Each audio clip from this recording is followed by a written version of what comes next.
Hey guys, so you ready for today's January 5th, 2020, 12:02 p.m. Central Time. So I want to address this. Trump killing Soleimani, unconstitutional? Or was it constitutional? This has been discussed on many of my social media accounts, so I wanted to do a video on it, and you can kind of come to your own conclusion because this is a very thin case of whether this is constitutional or not. And I'm going to show you why. I'm going to show you the War Powers Act, and I'm going to show you the AUMF of 2002 and what the administration is claiming. Okay, so ultimately, in my opinion, it all comes down to how the Trump administration presents their case for killing Soleimani, for whether this was constitutional or not, okay? And I'll show you what I mean. My Patreon account, for those of you who may be catching this, that are on my Patreon account, I did a video for you guys that is significantly longer, that has significant information. So this is just a short version. So this is the New York Times. White House notifies Congress of Soleimani strike under War Powers Act. It's a good article based on what I'm about to tell you. It came out yesterday. It was updated today at 12:36 a.m. So they notified Congress within 48 hours because that's part of the War Powers Act. But the thing is, here's the deal.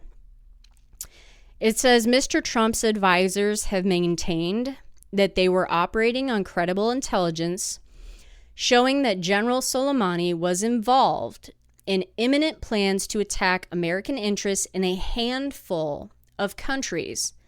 They have not detailed that intelligence, and it goes on and on, which is basically to Congress, okay? Which is actually super duper fucking interesting. They did not expand on that. But that argument right there, no joke, almost destroys their justification for using the AUMF 2002 because of the involvement, imminent plans to attack American interests in a handful of countries, unless they can prove one of those countries was in Iraq, that totally makes 2002 AUMF moot. So it's possible they did, but whatever. But it could also make the war powers moot as well, even more so. And I'll show you why. It says, briefing reporters on Friday, Robert C. O'Brien, the White House National Security Advisor, pointed to Mr. Trump's, quote, constitutional authorities as commander-in-chief to defend our nation, end quote, as justification for the strike. He also cited the measure Congress approved in 2002, granting President George W. Bush the legal authority to wage war on Saddam Hussein and the government of Iraq. So this is the AUMF of 2002. Anyone who's ignorant on this is literally just fucking lazy. It is very easy to find. It is 6 pages. The first 4 pages are literally whereas, basically saying what Congress is determined about and feel their fifis on different subjects. And then the very last line of page 4, it says, Section 1, short title, this joint resolution may be cited as authorization for use of military force against Iraq, resolution of 2002, which is the acronym AUMF. Then it goes on to page 5 and 6. 6 is like a third of the page, okay? It's very easy to understand as well. The portion I have highlighted is the section that would apply to what the Trump administration would be claiming, regardless of whether what's out in the public or not. Section 3, authorization for use of United States Armed Forces. It says authorization, the president is authorized to use the armed forces of the United States as determined to be necessary and appropriate to, in order to, 1, defend the national security of the United States against a continuing threat posed by Iraq, and 2, enforce all relevant United Nations Security Council resolutions regarding Iraq, period. So then you go down to presidential determination, which is B, and it goes on to saying that he needs to let Congress know within 48 hours of bullshit. It's number 2. Acting pursuant to this joint resolution is consistent with the United States and other countries continuing to take the necessary actions against international terrorist and terrorist organizations, including those nations, organizations, or, that's the big thing, persons who planned, authorized, committed, or aided the terrorist attacks that occurred on September 11th, 2001. That paragraph before the or section, after or, it had everything to do with September 11th. Before the or made it extremely generic, okay?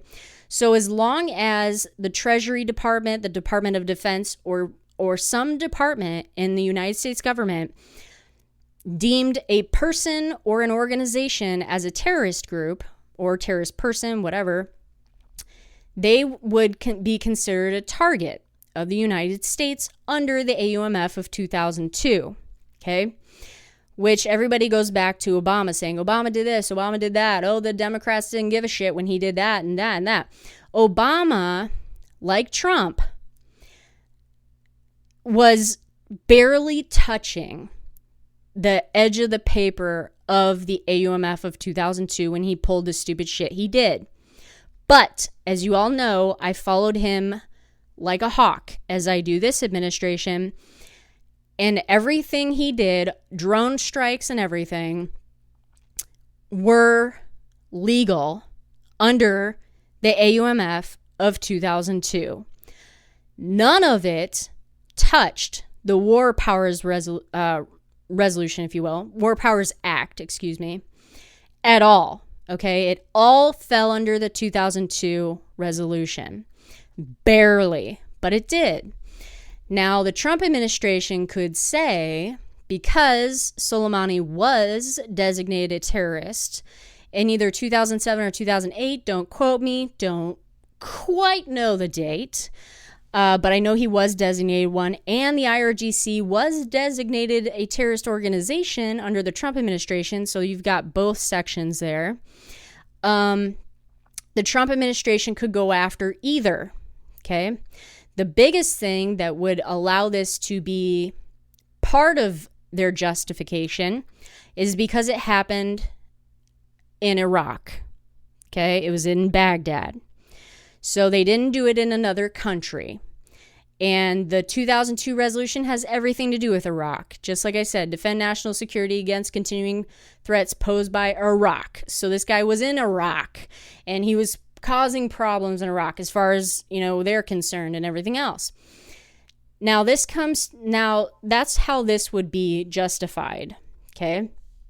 Now, again, he's really on the edge of that fucking paper. Same thing with the War Powers Resolution.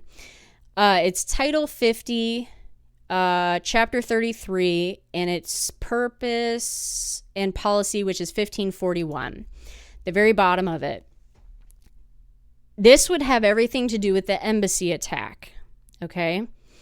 It says in here, presidential executive powers, commander-in-chief limitation.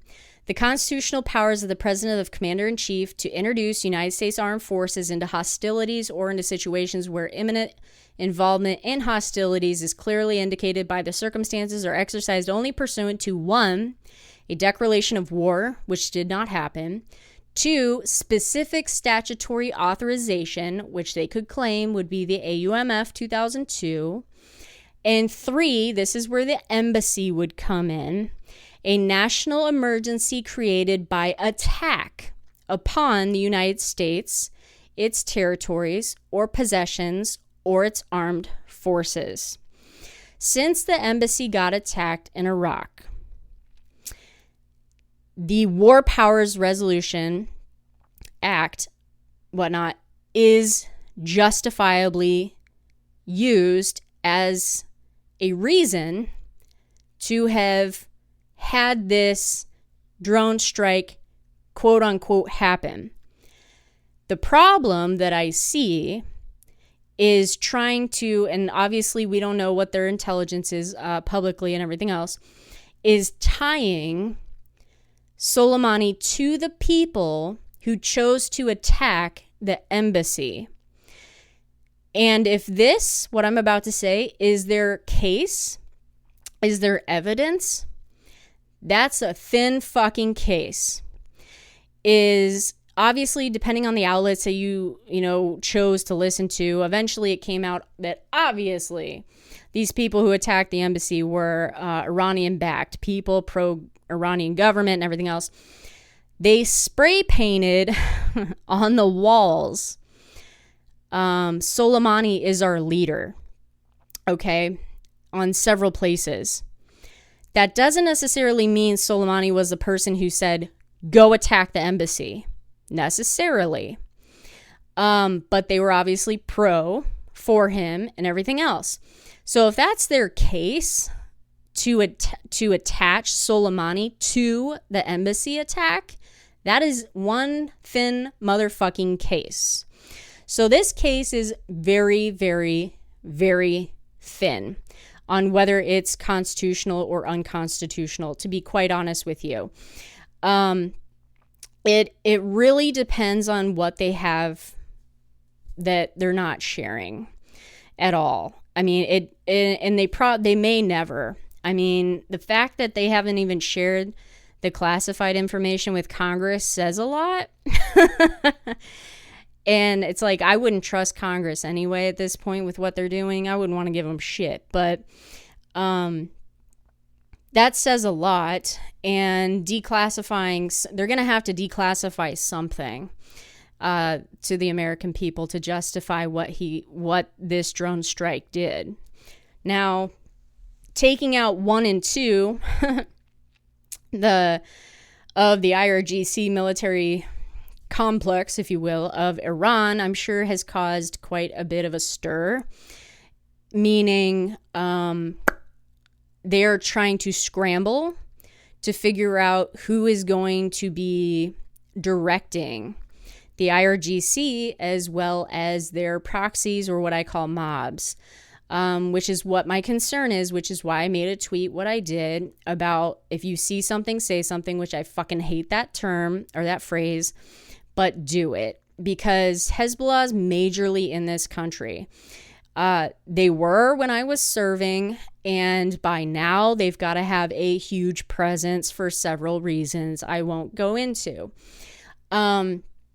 But I highly doubt any of their proxies, our mobs, are going to be looking to Iran, the Ayatollah, or anyone else for either advice, the okay, or anything for them to pull whatever it is they're going to pull, okay?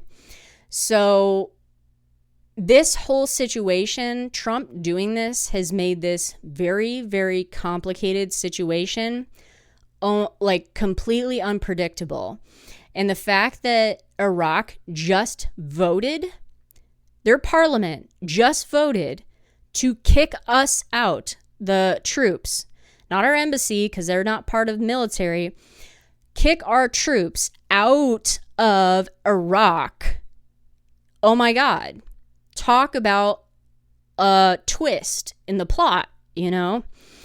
And now we're going to have to 100% depend on the Iraqi government to protect our embassy that's sitting there. And obviously they did a great job the first time when they stood down. So we might as well just close that motherfucking embassy.